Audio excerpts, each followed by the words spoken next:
सिंध तुझे नाम ता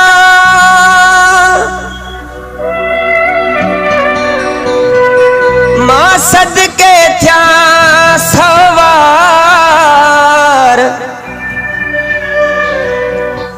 रजब जणे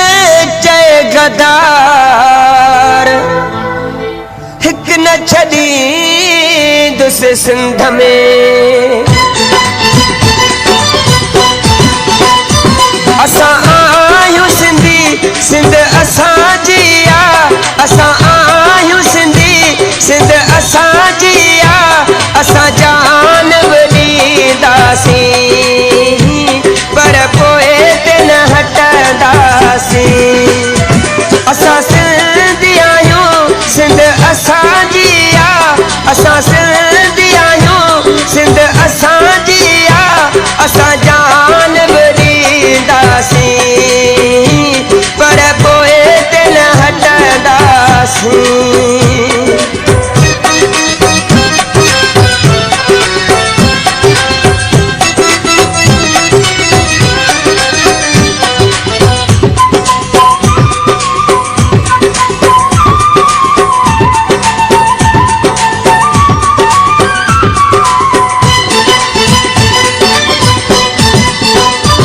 हिन सिंध में सेवण शाह आहे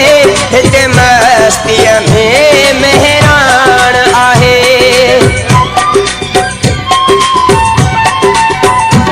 हिन सिंध में सेवण शाह आहे हिते मस्तीअ में मेहरान आहे कयो आहे वचन कंदासीं पूरो कयो आहे वचन कंदासीं पूरो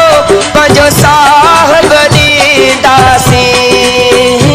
पर पोइ ते न हटंदासीं असां सिंधी आहियूं सिंध असांजी आ असां सिंधी आहियूं सिंध असांजी आ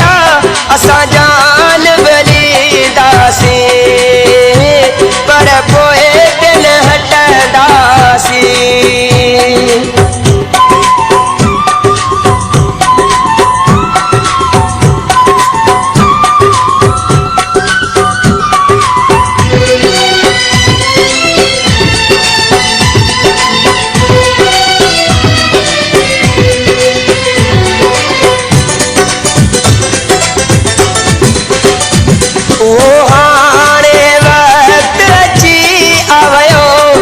सभई सिंधी हाणे हिकु थियो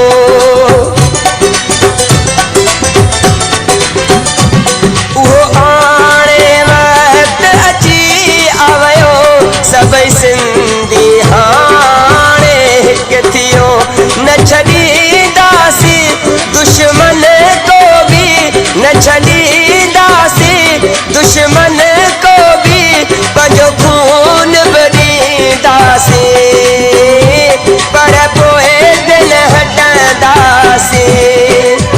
असां सिंधी आहियूं सिंध असांजी आ असां जान ॾींदासीं पर पोइ ते न हटंदासीं पर पोइ ते न हटंदासीं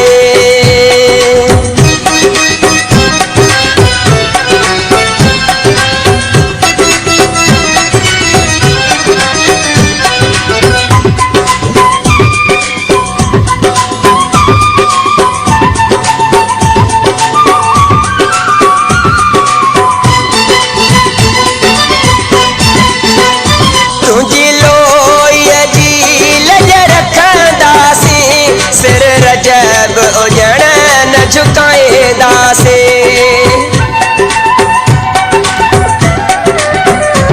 तुंहिंजे लोईअ जी लज रखंदासीं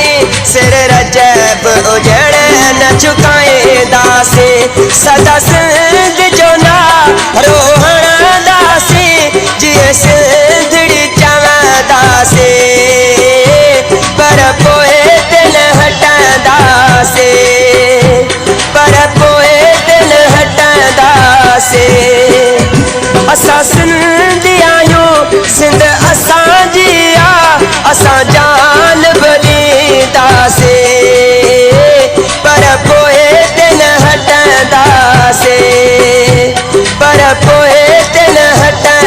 से